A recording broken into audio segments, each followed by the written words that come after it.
కేవలం ఒక అనుమానం, ల్యాబ్ రిపోర్ట్స్ లేకుండా కోవా బాన్ లో ఏదో కలిపాడు అంటూ ఒక చిన్న వ్యాపారిపై ఎంత దుమారం రేపారో మనమంతా చూశాం. కానీ ఇప్పుడు విషయమేంటి? ఏకంగా తిరుమల తిరుపతి దేవస్థానంలో తయారయ్యే పవిత్ర లడ్డూ ప్రసాదం విషయంలో సంచలన ఆరోపణలు బయటికి వస్తున్నాయి. కెమికల్స్ తో తయారైన పదార్థాన్ని నెయ్యిగా నమ్మించి అది కల్తీ కాదు, నకిలీ అని ఆరోపణలు. అదే పదార్థంతో కోట్లాది లడ్డూలు తయారయ్యాయని చెబుతున్న దర్యాప్తు వర్గాలు ఎన్డీడీబీ, ఎన్డీఆర్ఐ ల్యాబ్ రిపోర్ట్స్ ఉన్నాయని చెబుతున్నారు. సిట్ ఛార్జ్ షీట్ ఇదే విషయాన్ని ప్రస్తావిస్తోందని ప్రచారం. ఇప్పుడు ప్రశ్న ఒక్కటే, ఇది ఎవరి మీద దాడి?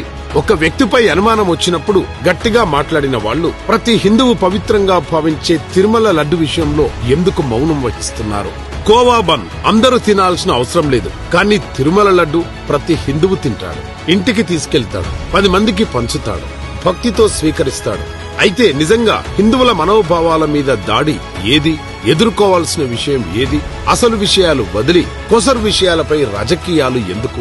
సత్యం ఏదైనా దర్యాప్తు పూర్తిగా బయటపడాలి, నిజం ప్రజలకు తెలియాలి. మనమందరం కలుద్దాం, మన విశ్వాసాన్ని కాపాడుకుందాం, నిజం కోసం ప్రశ్నిద్దాం.